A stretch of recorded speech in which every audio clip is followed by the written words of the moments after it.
The guy is a total monster. I never play him as an actor. I can't see any good in him. Nothing. Whoever the people are who want to vote for him, and there look like intelligent people around there. Somebody, for some reason, it can't be. It cannot be. You serve one purpose to Robert De Niro. Well, no, two purposes. To buy tickets to his movies, and then for him to mock, make fun of, and laugh at.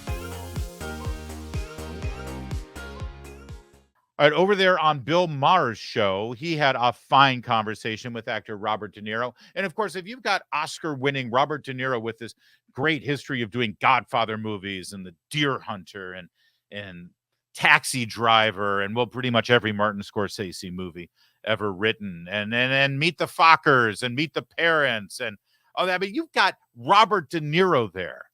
Clearly, the only thing you want to talk about is Donald Trump.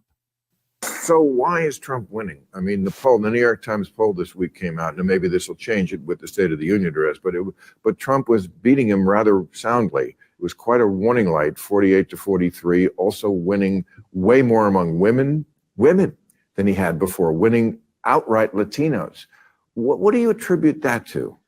I don't know. I just don't want to feel the way I did, and many of us don't, after the election in 2016, where we couldn't believe that it happened. The guy is a total monster. And anybody, I don't understand it. I guess they get behind that kind of logic. They want to with people, screw them, because they're unhappy about something. He's such a mean, nasty, hateful person. I never play him as an actor because I can't see any good in him. Okay.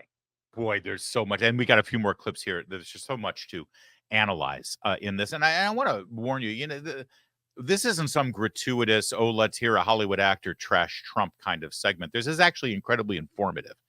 It sheds light on who they are and what they're saying, and it actually allows you to be able to absorb this stuff and communicate about it with your friends, your family, people on your Facebook page. If they start posting these videos, look at what Robert De Niro thinks. First of all, I couldn't give two shakes of a actor's ass about what Robert De Niro thinks. If you're voting because of how Robert De Niro is going to vote, you're doing it wrong. Okay, number one. Number two, did you notice what the entire premise of this was? First, the question: how is he winning? And with women, he's doing better with women than he did 4 years ago. And Latinos, he's winning Latinos outright. How is that possible? I mean, how many more times do we have to call him racist? Everybody knows that he's a sexist racist. So how is that possible? Okay, so the fact that they have to answer that question, ask that question in the first place, should tell you a lot. First of all, I would like to know how many Latino friends these two have. I know I've got friends who are Hispanic, and they are done with Biden, 100% done with Biden. In fact, I'll be honest with you. I have never met a Hispanic person, a Latino in this country, who doesn't express some concern over immigration and our border policies. It's the rich, white, pampered elites in this country who believe we should have an open border. And do you know why? Because their neighborhoods are protected. Their jobs are protected. Their social welfare programs are protected. They don't rely on them.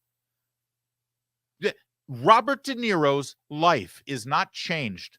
Bill Maher's life is not changed one scintilla if we have 50 million illegal immigrants in this country or 50 illegal immigrants in this country. You know whose lives are affected by it? The people who live in the Latino communities in the inner cities and in the suburbs of this country. They're the ones who are affected by this. So they are literally completely out of touch. I mean, literally.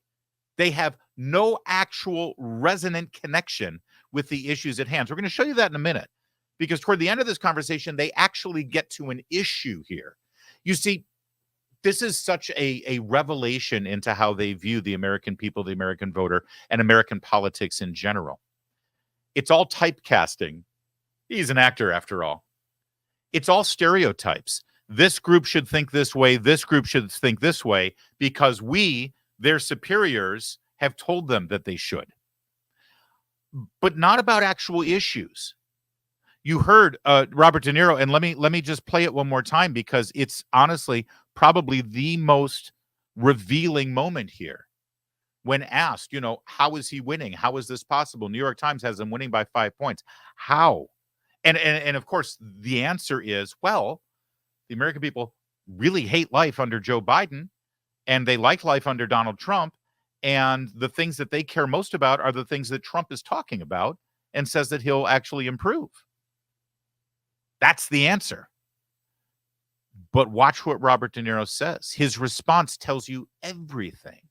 I don't know. I just don't want to feel the way I did, and many of us don't, after the election in 2016, where we couldn't believe that it happened.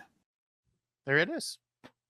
I don't know. I don't know how he's winning, but I just know that we don't want to feel that way again. It's his feelings, guys. He feels sad because he wanted his team to win. And he didn't think Trump could win. And then he did win. And we felt really bad about it. I mean, really, it's all about feelings, not about the actual issues.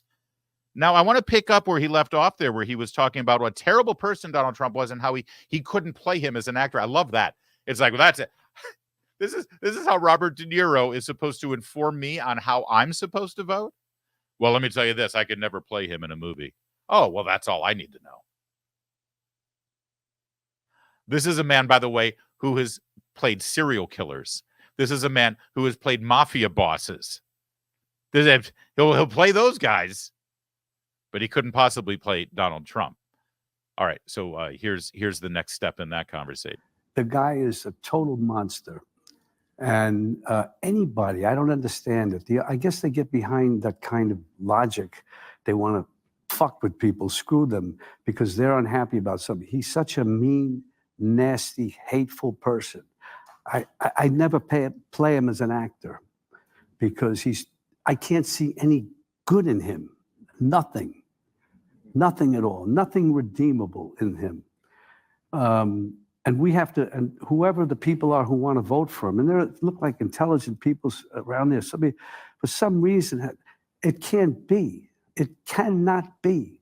If he wins the election, you won't be on the show anymore. He'll come looking for me. There'll be things that happen that none of us can imagine. Oops, didn't mean to click that. I honestly, I'm not feigning ignorance. Oftentimes I'll watch something and I'll hyperbolically or rhetorically say, I don't get these people, but I truly don't understand this line of argument. And you hear it on shows like this, and you hear it on Morning Joe and MSNBC shows, that if he wins, it's the end. It's the end. He's going to come after me. And you can't imagine the things that he'll do if he wins the presidency. Guys, someone needs to let Robert De Niro know, and Bill Maher and Joe Scarborough and Anderson Cooper. They need to inform them that we know what kind of president he's going to be because we don't have to imagine it. He was president. All these things that he's going to do to shut down the First Amendment and shut down the media and chase down Robert De Niro and throw him in jail and stop having elections. Oh, yeah, he's going to make that claim in a minute. He didn't do that last time. And by the way, there's another revelation here. If you're watching this and you're wondering, why do these people think this way? What is it? Because I feel like I'm watching a lab animal and observing their behavior and telling you why they say the things that they say. And all of it comes back to their sure 100% confident sense of total superiority over you. Their intellectual superiority, their moral superiority, their class superiority. That condescending, patronizing, I don't understand the people. I'm sure they're very intelligent people, but no, you don't. I'm sorry, you're full of crap. You don't think that about them. Who sits down and says that The man that's going to get 80 million votes in this election is an authoritarian, totalitarian, racist, sexist, Islamophobic, homophobic, xenophobe, who's going to shut down our democracy, shed our constitution, upend our constitutional republic, stay president for life, and throw his political opponents in jail. Who then says, but all those 80 million people who are voting for them, I'm sure they're really decent, intelligent people. No. As usual, this is a clear indication that they think nothing of you. They think so little of you. You serve one purpose to Robert De Niro. Well, no, two purposes. To buy tickets to his movies and then for him to mock, make fun of, and laugh at. He's letting you know that right now with his words and his attitude. I don't know if he truly believes that it'll be the end of the republic if Donald Trump wins. I don't think he does. I think that this is just yet another tactic that is being used to terrify you, to shut you up. See, that's the theme of our program today. They just want you to shut up. Get in the corner and do what your moral superiors demand you do. Stop supporting Trump.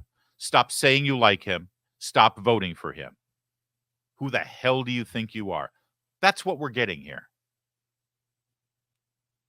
And here we've got a little bit more here about what's going to happen if Trump wins. That's what happens in that kind of a dictatorship, which is what he says. Let's believe him. Take him at his word. I did from the beginning. Yeah. I mean, I said from the very beginning, this guy is never going to concede power, and he still hasn't. No. He still hasn't. He still admitted he lost the last election. Yes, just like Hillary Clinton, he thinks that there were irregularities in the last election. But last I checked, he's not living at 1600 Pennsylvania. Last I checked, he's not the commander-in-chief of the military. They're absolutely nuts. They are absolutely nuts. I've been saying from the beginning, he'll never concede power. Guys, then why is he even running for re-election? Do they not square what they're saying here? Isn't this the moment where Bill Maher says, well, but I was wrong about that, clearly? And the dictatorship. There's another revelation here that you should all have. Not only do they have an incredibly low opinion of you and the people that you vote for, they have an incredibly low opinion of our Constitution, our country, and our institutions. I'm sorry. Our republic will survive. We're barely surviving Joe Biden, but we're going to make it through. Also, all the dictatorship talk that we get and what an authoritarian does and how you're throwing out. Last I checked, it's this president, Joe Biden, who's trying to throw his political opponent in jail, who's trying to criminalize protesters who challenged the results of the last election, who's trying to criminalize and censor people on social media for expressing opinions about vaccination mandates and voting machines. Last I checked, it was this president who demonizes his political opponents as fascists, not Trump. All right, a little bit more from De Niro. And he advertises that he will go on. He says he's been cheated out of one term. So maybe we should get rid of a president only gets 2 terms thing. No, Trump's actually not said that. Or if he has said that, of course, it's a joke. They will never understand the sense of humor of Donald Trump, which is kind of funny because he's actually a professional comedian, this guy. So he's a sociopathic, psychopathic, malignant narcissist. There you go. And they all applaud it. So he's a sociopathic, narcissistic, malignant. What were all the things? But if you support him, I'm sure you're a very intelligent person, says Robert De Niro. At one point in the conversation, though, Bill Maher accidentally stumbled on an actual issue, on an actual thing that is happening that might be one of the reasons why Donald Trump is winning in the polls right now. But I do see that the governor of New York now is putting the National Guard in the subway. As a New Yorker, what do you think of that? What do you think they'd say if he did it? Well, if he did it, it's for another reason. Her doing it, Wait, what? So again, I love this. The issue is the governor of New York calling in the National Guard because of the outrageous violent crime that they just can't get a handle on. This is, by the way, the same governor who called to defund the police. Yeah, we got to defund the police, but we'll bring the military in when things get really bad because the military is better. I mean, Bill Maher's question is, what do you think if he did it? Hey, Bill, the president doesn't call in the National Guard. I mean, maybe he's imagining Donald Trump commanding the U.S. military to take action in the streets, not through the National Guard, but just, battalions of Marines and soldiers storming the streets to keep dear leader in the White House. But then that also shows a lack of understanding, respect, and compassion for the people in the military who would never follow an unlawful order, which that would be. But again, it's a vision into their soul here, isn't it? About how much contempt they have for us and for our country and the military. But De Niro's response is great here. Well, it'd be awful if Donald Trump did this because he'd do it for a different reason. But see, Kathy Hochul's doing it for a noble reason. So the action of calling in the National Guard and the military to keep law and order in the streets is only predicated, and it's only judged, whether it's positive or negative, based on what we believe or perceive the motives of the person doing it might be. But that's some high-end thinking, isn't it? Or actually the most base, shallow thinking in the world. If their guy does it, it's bad. If my guy does it, it's good. I haven't heard about it. They just told me before, but I don't know. I don't have an answer for that. I'm not happy about it. But crime in New York. You know something about that. Well, I You've don't. Played it. It's happened to you. I don't have. Got rid of the that's filth. Organized crime.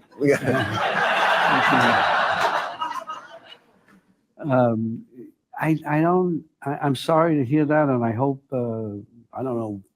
Whatever I can do to help alleviate that situation. Whatever. I don't know. I can't. Well, I think people feel like there's a lack of common sense on the left and the right. Would you at least agree with that? I would agree with that. Right.